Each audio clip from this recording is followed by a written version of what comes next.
in the air. It was not just fear of being beaten up by the local bully, but the fear was being nuked. I was more terrified of being nuked than my parents were.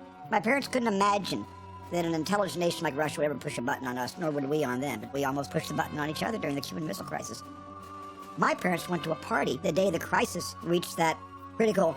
I was watching television, and I had filled all the bathtubs up with water. Just every sink in one bathtub in my mom's bedroom, I filled it up with water, because I figured the water's going to stop, they're going to turn the water off, and this will be our drinking water. We had no hole in our backyard. We had no basement in Arizona.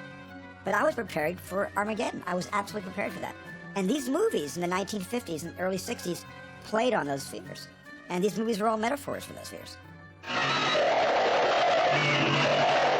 People started to think about, okay, this is what we know, which is a blast. But what about what we don't know? Out of that fear came, I think, a lot of the monsters, which you mess around with stuff, and you're going to unleash this unknown monster. It's making tangible the unknown. And I think a lot of that has to do with the mystery of this silent death that comes along with it, that nobody knows exactly what it is or where it came from, or can't see it, can't touch it. Well, let's make it easier to deal with by making it a giant monster that looks sort of like a dinosaur that we can actually look at and then shoot guns at and stuff and kind of cope with.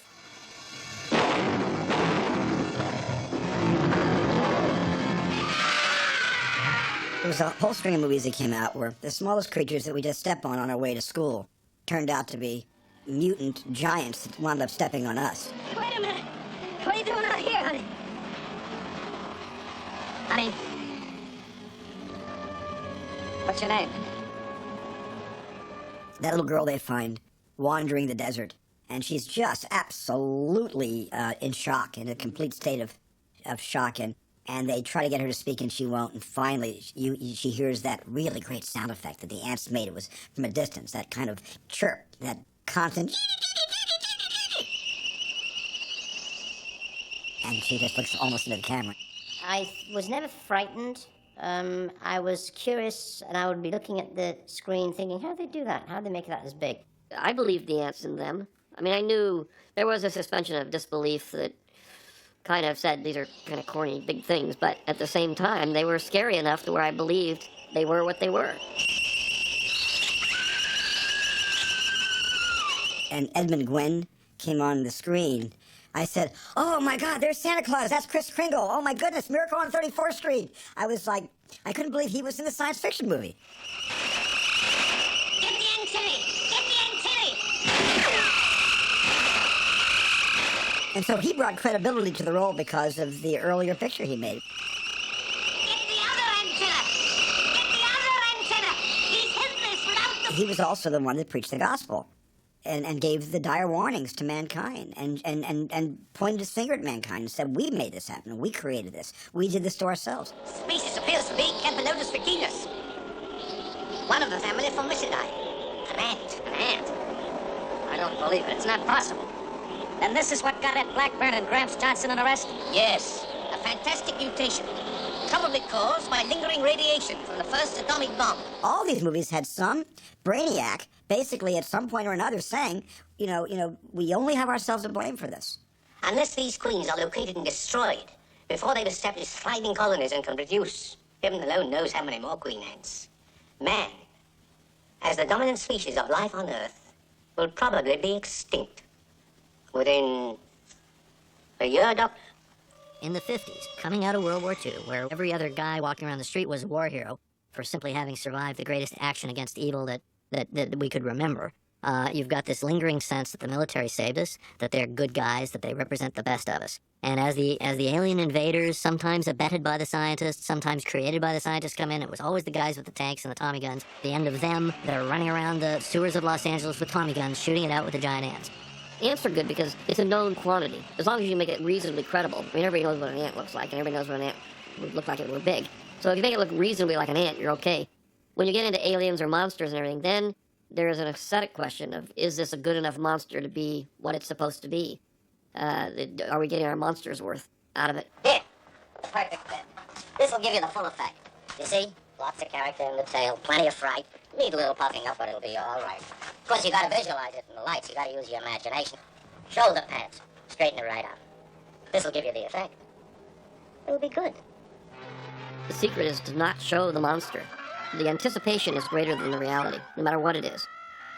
When you have monsters from outer space or aliens, inevitably, when you finally show the monster, it's a disappointment. When you try to make that real with film, you have to make it exist at some point, some way, that the illusion is there that what you're seeing. And that's always been a hard problem because it's really technical. And from Malaise on, it's been how clever are you to trick the audience into believing something that it can't possibly exist. The generality of feature films has been the world of plot and story. And therefore, the cleanest version of that is like a B science fiction movie where it's just nothing but plot. And then this happens, and then this happens, and then this happens. You barely get to know the names of the characters because they're just simply saying, okay, watch out, here we go, and then we're going to go over here, and I know they're going to be here by noon, and gosh, we only got 2 hours left. Hey, you can see us from here! One totally weird solution to the monster problem: make them as inanimate as they were implacable. Monolith Monsters is this quirky little film, obviously done on a Z budget. But the monster is so bizarre. It's just these giant crystals that grow and then crash over. And they grow and crash over. And they fall on your house and then they fall on your town. Now, these films weren't A movies directed by William Wyler and starring Montgomery Clift and Marlon Brando. Oh no, this was a trickle-down factor. This went way below the front office down to the B movie offices, those little wooden shingled bungalows way off in the back lot somewhere, right next to probably where they made the cartoons. As early as 1953, Abbott and Costello were satirizing giganticism. But what if? What if our atomic carelessness had a reverse effect? That's what writer Richard Matheson and director Jack Arnold imagined in this science fiction classic. Radioactive fallout is impossible to picture persuasively in a movie, but its consequences, in this case, lodge forever in a generation's memory. Nobody quite knew what radiation did. They knew it killed you. They knew it deformed you. They knew it did horrible things, and obviously, but it wasn't concrete enough because you didn't kind of see it work. Incredible Shrinking Man was a scary movie to me. I was very young at the time, and obviously, for young people to get even smaller, I mean, you already feel small as it is. So for any young person who's trying to grow up, to say, no, what's going to happen? We're going to sprinkle you with magic atomic dust, and you're going to get smaller and even less powerful. And as a matter of fact, there's nothing we can do to stop this. So it's like stripping away all sense of power. You're completely helpless. That was an extremely frightening idea for a young person. Forget about a kid having a problem with suddenly getting smaller as opposed to getting bigger. How about a man who has a wife and all of a sudden he's diminishing? The psychology of that. Kiss me. You think that's gonna fix it, huh?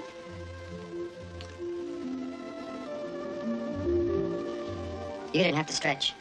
You used to stand on your toes when you did that. You're starting to... And I'm not even talking about the sexual side of that. I'm just talking about the idea of how your ego and your power base in a relationship gets smaller and smaller, and eventually they grow apart. But I think I'll join you. Come on. Coming to bed? Yeah, soon. Good night, then. Good night, Louise. The guy's house becomes this nightmarish place, and it's taking the familiar and turning it, and I think that's why it's so fascinating to people. Instead of science creating these giant monsters, it created a tiny guy, and now his cat becomes his mortal enemy. I remember the danger with the cat. I think science fiction filmmakers use cats almost symbolically to portray how we feel inside about something we can't express. Cats' instincts are much better than ours, and cats are more finely tuned to the dangers that surround us, while people are sometimes dumb enough to let the danger come right into their bedrooms and kill them while they sleep. Now, of course, when I was a kid and I saw that movie, I'm more interested in the sewing needle fight with a tarantula. It was supposed to be a house spider, but I'm sorry, that was a tarantula.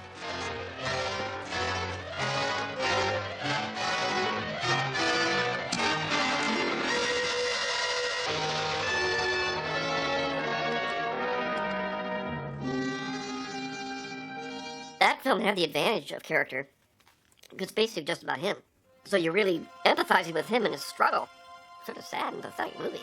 The Incredible Shrinking Man is one of the best science fiction films ever made, with a very profound message about not outer space, but inner space, and about the soul, and where does the soul go, and what is infinity?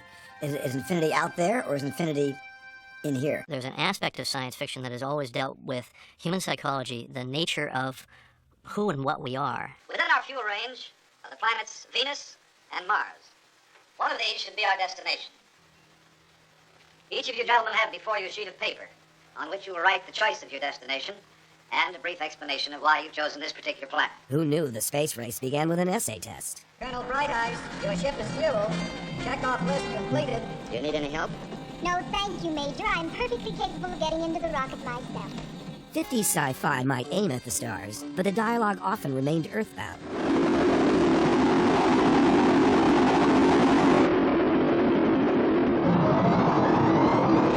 The movie makers did imagine G-forces.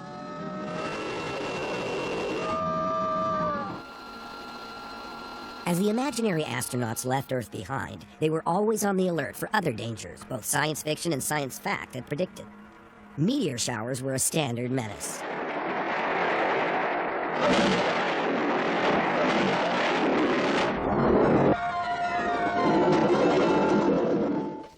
I've been through some pretty heavy flak in my day, but that's the worst I've ever had thrown at me. Heavenly flak. The rocket ships were sleek, but they were also roomy and rather homey. They would create love stories in space. They would head for their destinations, living a very terrestrial life, a very almost a soap opera type life. It's just that being confined like this has gotten on my nerves. Mine too. You listening, Carol? To what? I think that you are a prize package. Is this for Jim's benefit? And very feminine. He likes you. I sure do, Mr. Engineer. I don't have to look in a test tube to find out. Look, we got a stowaway aboard. Weightlessness was a known scientific problem Hey, whoa. I need you. and a narrative issue. Hope you enjoyed the trip, Colonel. Happy landings, Bill. Thank you, Captain. They didn't have a way of doing the weightlessness, so there was always the obligatory weightless moment where somebody floats out of a chair, and then they forget about it, and then they're just walking around for the rest of the film, because they could only ever do it once. You mean this thing is working? No, sir. Not me. Nobody ever told me this was practical. Throwing this thing around, you hear? Take me back. Nobody ever predicted what it would really look like. I mean, look at the LEM. Look at the real lunar module. All the spaceships that ever landed on the moon in science fiction. They were always these pointy things with these big fins at the bottom. Nobody ever predicted this gold foil-covered box, with insect legs. It never looked like that, because our imagination was never able to predict what would really happen. We could sometimes imagine other planets as paradises, with girls. Step on it. Don't spare the atoms. We must warn the Queen. Our planet Venus has been invaded. They looked more like Hollywood starlets than space aliens. Anyway, they were eager to please. May we serve you, Earthmen? Their dancing, their music, their leotards were modern. Greenwich Village in outer space. What gives? Where are all the men around here? You are the first man I've ever seen. Well, honey, we gotta catch up for lost time. If their costumes were usually pretty spacey, their high heels owed something to Fifth Avenue. There was a hint, a hope, that space girls might be easy. Ooh, if I'd known there was going to be this kind of competition, I would have undressed for the occasion. Okay, let's get serious. The way Destination Moon did as early as 1950. It was an attempt to depict space travel as it really might occur, based on what science actually knew at the time. Destination Moon is an interesting film. I don't like the film particularly. It's an interesting film because only for its moment in history. It's a response to this spread that was run in Collier's magazine of these paintings done by Chesley Bonestell of these gleaming spacecraft that were going to go out and go to the moon and then go to Mars. Destination Moon was a scientific attempt to create suspense based on no bad guys, no villains, and no aliens. At the time, it was a very provocative idea because nobody had actually experienced or seen anybody go to the moon. It was a movie about the celebration of America's power and technology and intellectual capacity to be able to leave the gravitational hold that it's had on us forever and get to the moon for the first time and put men on the moon. It's kind of like a NASA recruiting film, but NASA didn't even exist yet when that film was made. A lot of the people at NASA, if you go and ask these people, they're all inspired by that. This is what drove them on. This is what made them say, I want to go to the moon. Because I saw somebody go to the moon. Well, that was just a movie, son. You go to your science class, and when you get to the 6th grade, you'll see that that's not really possible. And he got to the 6th grade, and he said, well, yeah, I still think it's possible. I'd like to see us go to the moon. I think we could walk around to that thing. He got into college and got his master's degree, his PhD, and he's like, I still think we can get to the moon. And enough of those guys grew up, and they all went to the moon. Now bend your elbows though you're holding a heavy weight. Now your hand. That's it. Hold it. Okay. That'll be something to show. What is it, Doc?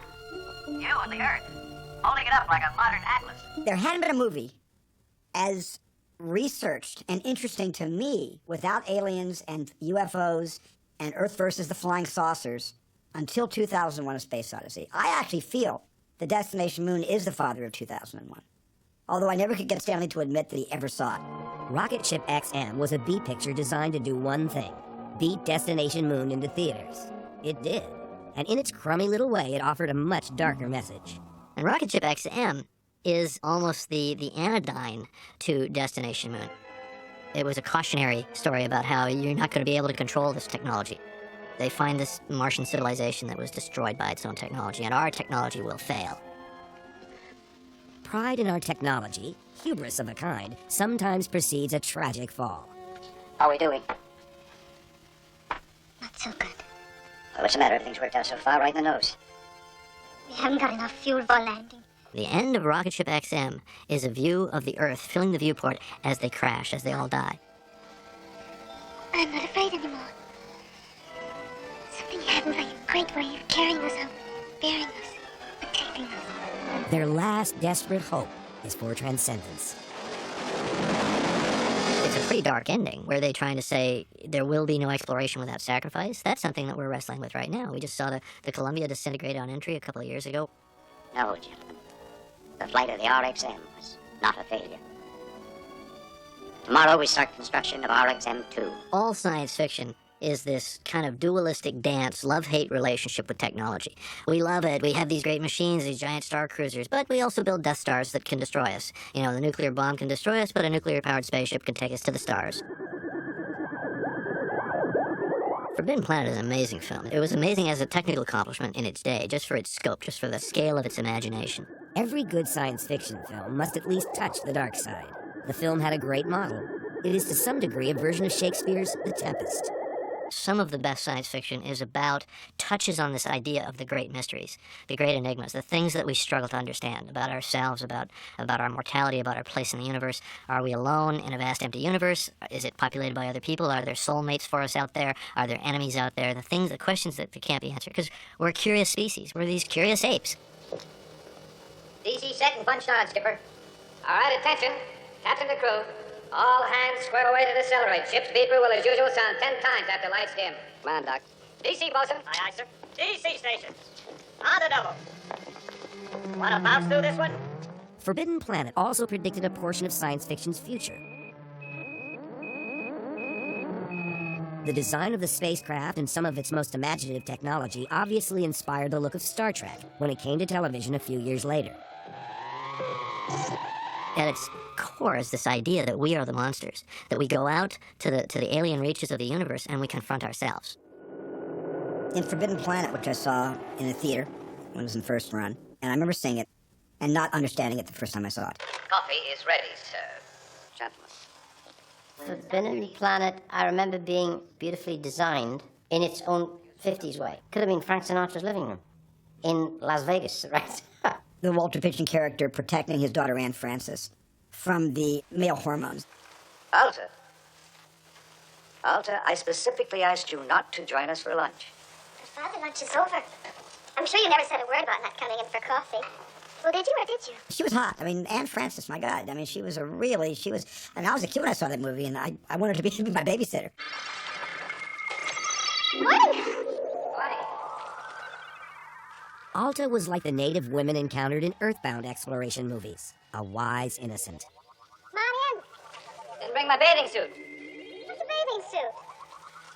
Oh, murder. Come on! Coming out! There was stuff for the prepubescents like myself. There was stuff for the child in me, like Robbie the Robot. I thought he was amazing. I'm sure George, whether in George Lucas' subconscious or whether in his legitimate conscious, said C-3PO is my version of Robbie the Robot, because they both kind of were serving men. Well, Metropolis actually influenced me more for C-3PO than Robbie the Robot did. If you do not speak English, I am at your disposal with 187 other languages along with their various dialects and subtongues. Colloquial English will do fine, thank you. Robbie the Robot was designed as a kind of comic robot. Yeah, perfect 50s robot. 480 pints, as you requested. Total, 60 gallons. Genuine Kansas City bourbon.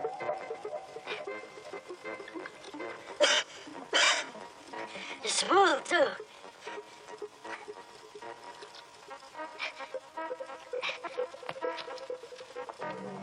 Robbie, I ain't never gonna forget this. Anytime you're hard up for a couple of gallons of lube, you just let me know. And they both believed the Asimov law that they couldn't do harm to you. They could serve you and they could help you, but they could never do harm to a human being.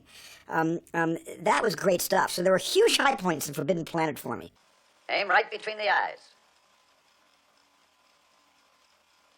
Fire.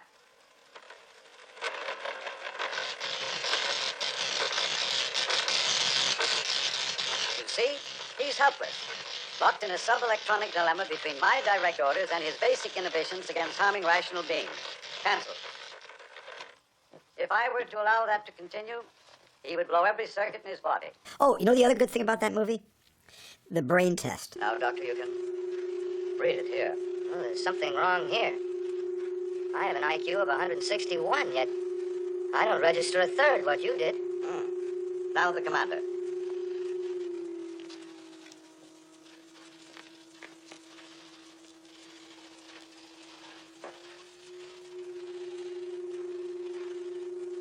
It's all right, sir. A commanding officer doesn't need brains, just a good loud voice, huh?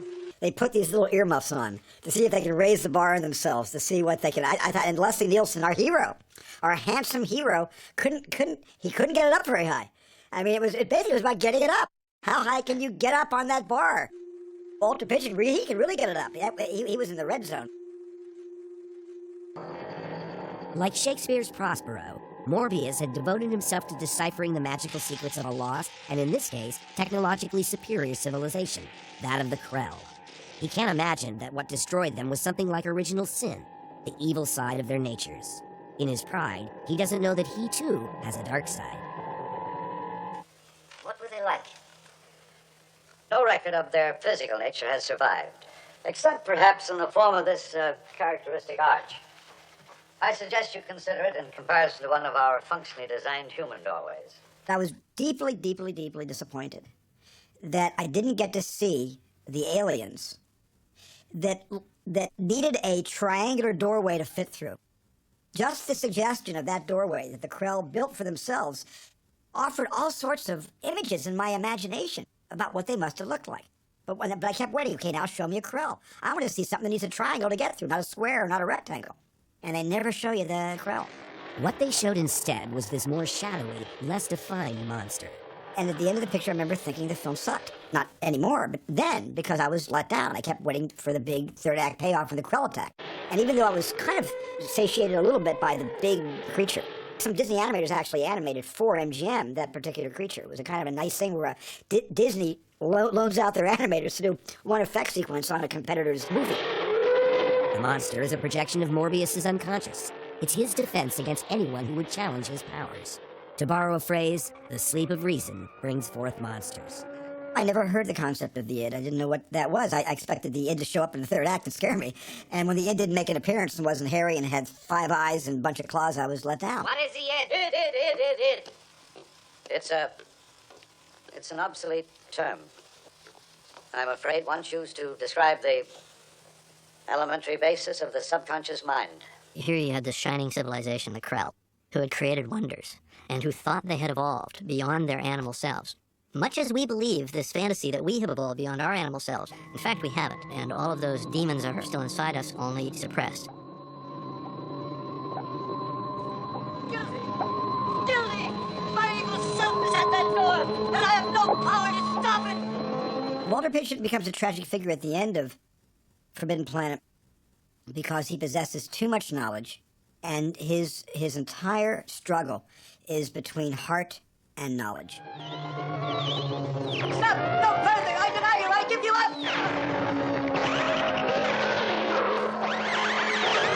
All of his motivations were good, and yet the seeds of failure were built into what he was doing from the beginning, and the hubris of thinking that he could command a godlike power. Here below, we imagined, some of us, even more terrible monsters. Alien creatures bent on visiting our small planet and wreaking havoc on it. Roswell for real, maybe. Or Russians, but with their weaponry and malevolence raised to paranoid heights. Some films take the position that we will not fare well in an initial contact with something that we don't understand. And it's really a comment about our inability to deal with other human populations we don't understand. Spread out, everybody. We're going to try to figure out the shape of this thing. Here's the tool, sir. The Thing, in 1951, was the movie's first monstrous visitor from outer space. And the movie's success helped make science fiction the decade's most prolific genre. It arrived, of course, in the era's most talked about space vehicle. Holy cat. Hey. It's almost... Yeah. Almost a perfect. It is. It's round. We finally got one. We found a flying saucer. A few minutes from now, we may have the key to the stars. 1,000,000 years of history are waiting for us in that ice. The great and the bad thing about The Thing is that most of it, you never see the thing. And when you finally do, it's mostly backlit, weird. You can't really see it. That was scary because I really believe that was alien. It was a vegetable, but it was nevertheless a indestructible killing machine. Brave up. No, go ahead, no. There are certain things that make you jump, and that one of the biggest jumps ever is when James Arness's The Thing's hand comes around, and that's the first time you see him, and it's terrifying. Audiences were not accustomed to springboard Jack-in-the-Box pop-up scares in those days. I remember the image of him standing in the door backlit. You know, shadow, I mean, just a shape in the door. The Thing's behind the door, and it bursts into the room. The guy throws a bucket of kerosene or gasoline on it. They shoot it with a flare pistol, and it lights up, and it's the only light in the room. And they had slow film, they're shooting in black and white, but the courage to light the scene with a human torch. And a full body burn, I don't believe had been done before that. And they're gonna light up the whole room with a guy on fire.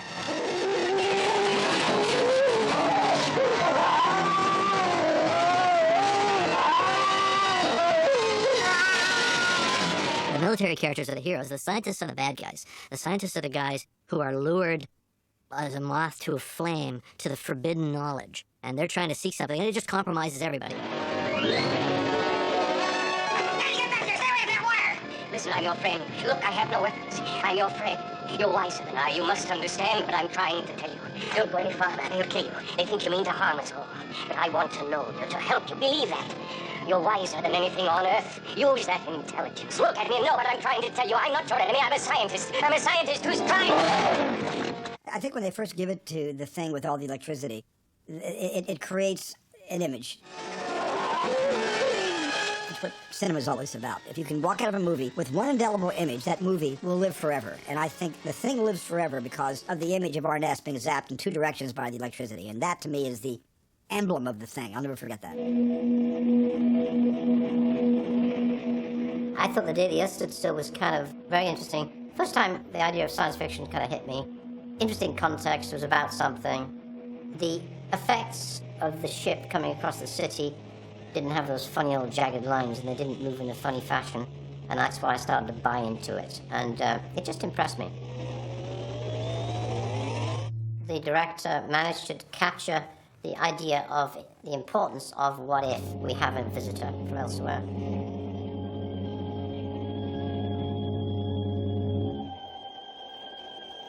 We have come to visit you in peace and with goodwill. Our reaction to alien invaders or alien contact is representative of our reaction to China, to France, to the Muslim countries. Our inability to see the world through their eyes. That dude comes out, he pops out something, and he's going to give them kind of like a bowling trophy from the stars, and they think it's a weapon, and they start blazing away. And Gort has to kind of hose the place with his heat ray. That was a great robot. Because it's such a sleek and kind of simple thing without trying to overdo the menacing part of it.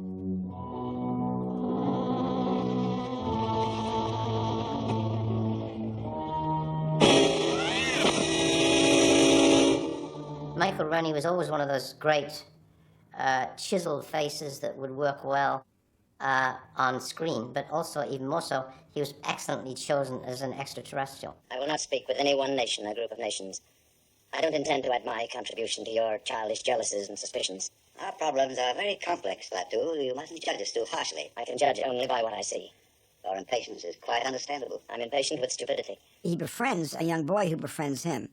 And that young boy represents the future of Earth if they listen to Michael Rennie's commandments. If they heed his warnings, young boys like that will grow up and be able to live full lives and be able to perhaps explore the universe without atomic weapons. I like you, Mr. Carpenter. You're a real screwball. The best scene in The Day the Earth Stood Still for me is where he goes into the scientist's room with the big blackboard and he completes the equation. It's the scene that I understood as a kid, and I understood that we could live in harmony with another race from another world because mathematics gave us a kind of level playing field. Did you do it wrong? He just needs a little help.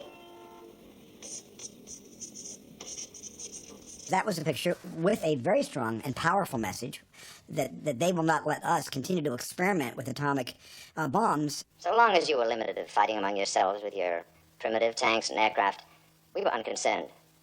But soon one of your nations will apply atomic energy to spaceships. That will create a threat to the peace and security of other planets. That, of course, we cannot tolerate. What exactly is the nature of your mission, Mr. Klaatu? I came here to warn you that by threatening danger, your planet faces danger. Very grave danger. They were able to demonstrate their power. But it was amazing. That sequence pays the title off. It's a wonderful scene where everything stops. I assume hospitals didn't stop, and I assume that nobody was killed during this hiatus from technology. It is no concern of ours how you run your own planet.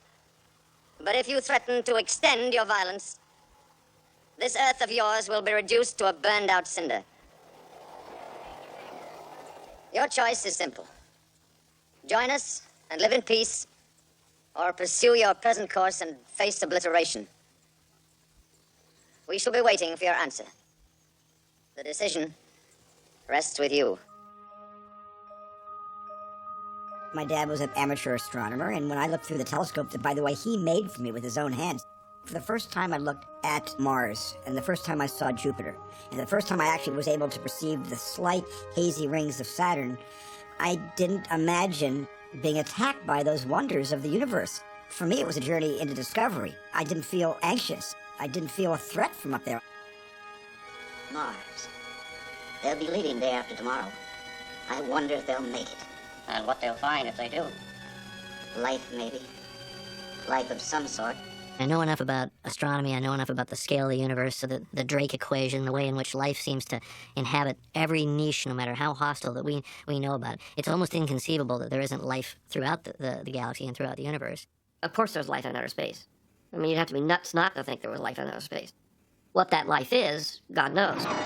Their technology was infinitely superior, but in the 50s, outer space was a terrorist haven. The aggressive alien, I think, maybe only should exist in entertainment. Because if they're going to come in and aggress and attack, then in a funny kind of way, they're not so superior. If they're carrying that kind of xenophobia.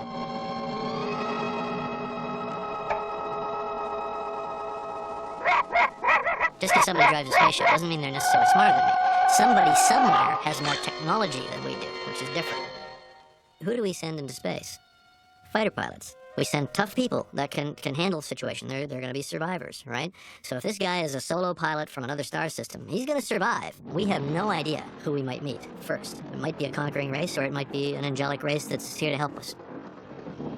The invaders from Mars were no angels. They were here to bend our minds. They were the thieves of love and trust. The film was directed by the great art director William Cameron Menzies, who gave it a memorably surreal design on a tiny budget. Gee whiz. Whew, that movie it just undid my world. And I saw that movie in a movie theater. I saw that movie, I believe it was the Kiva Theater in Scottsdale, Arizona. And it wasn't first run either. I saw that a couple of years after it had been made. And I remember it really turned my world around because it got to a primal place, which basically says the first people not to trust is your father and mother.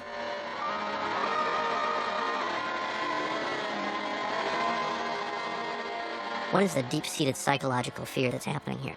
Maybe it's as simple and elemental as you're in a relationship with somebody, whether it's child-parent, husband-wife, but you never really know what that other person's thinking, and they might be evil. Certainly touched the nerves in all the kids like myself who saw that movie at a very young age. That you would come home and you would not recognize your mom and dad. They would have changed into people who hate you. Say, Dad, when you're out there, did you see anything? Let's not start that flying saucer nonsense again. Hey, Dad, Now, what do you want? what happened to your net? It looks like there's a Nothing. I caught it on a barbed wire fence. barbed wire, but there isn't any barbed wire. I caught it on barbed wire, I said! That's a shattering, primal attack on all of us when we went to see this movie.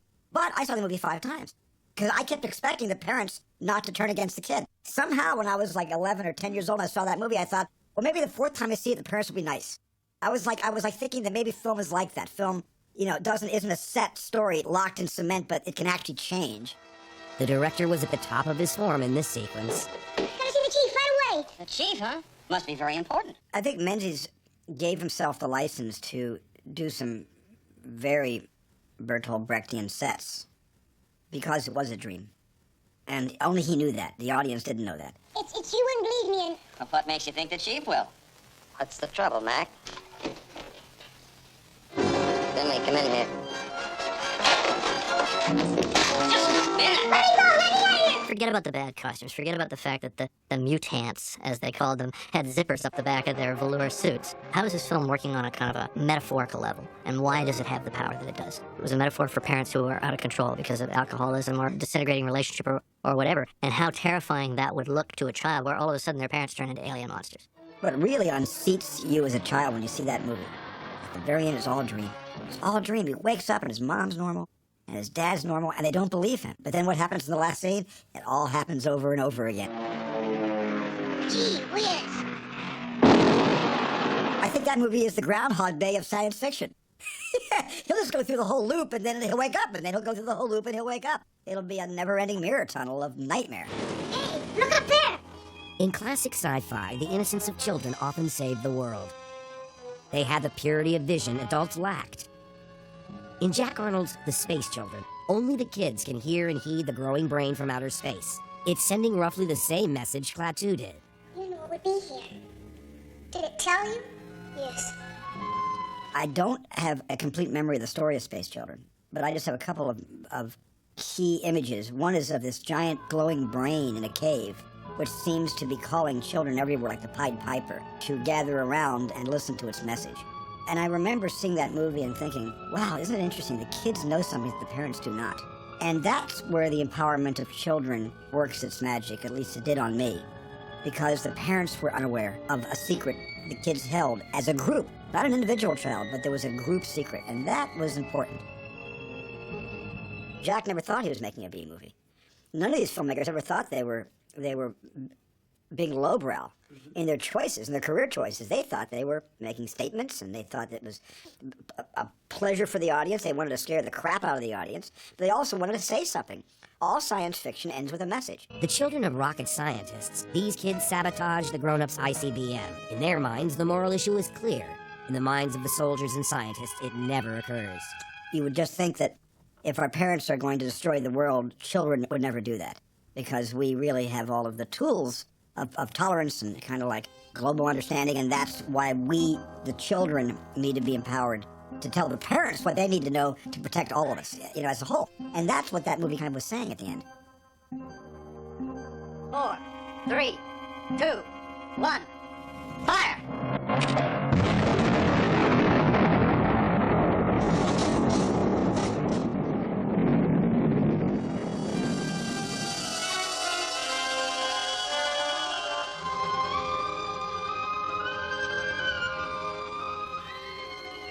I don't understand. Why did it destroy the thunder? Why? Why? It had to, because the world wasn't ready to do it. The world? What do you mean, the world? The children, all over the world, they did what we did, in every country. You mean the warheads in Moscow and Prague and London? They're all useless? Yes. It is a message, and it's a message as immediate as the headlines in that day's newspaper. It's a little bit daunting, the fact that there seems to be this great silence out there. Why? Well, I have a theory, and I call it the whack-a-mole theory. You ever play whack-a-mole? It's a carnival game, okay? Mole comes up, you hit it. Another mole comes up, you hit it. There's a possibility that if you have gotten on top as a galactic civilization, another civilization starts to rise up toward your level, you gotta whack them. because you don't know what they might do, and they threaten you, your way of life, and your children. It's sort of how we think, sort of how Americans deal with other cultures, and pretty much sort of how all ascendant cultures have dealt with lesser cultures throughout all of human history. So nature and all of human history support the whack-a-mole theory much more than the benign angelic alien theory. Never more so than in The War of the Worlds. In every version of H.G. Wells' immortal tale, the alien invaders are purely malevolent. They're not here to teach us a useful lesson. They're here to colonize us. Is that a fireball or something? Boy, that's big. Where's it coming? I read War of the Worlds in college, and I had never seen the movie before I was at Long Beach State College, and then I saw the movie on television one day. The Earthlings are almost like the residents of a third world country. Innocent, eager to welcome and learn from the strangers. They are moles ready for a whacking. We're friends, yeah? Hey there, open up. This happened in so many movies where at least we tried to lead with put our best foot forward and show that we are basically good human beings. And we went out there with all sorts of iconography to get them to understand. White flag. Hey there, open up. Come on out. We're friends. That's right. We welcome you. We're friends, yeah? And he says, well, everybody understands the white flag. Look what they got. A priest with a prayer book, with a Bible. Walks towards the machines as he prays. To the 23rd Psalm, I believe. And I will dwell in the house of the Lord forever. And what does he get for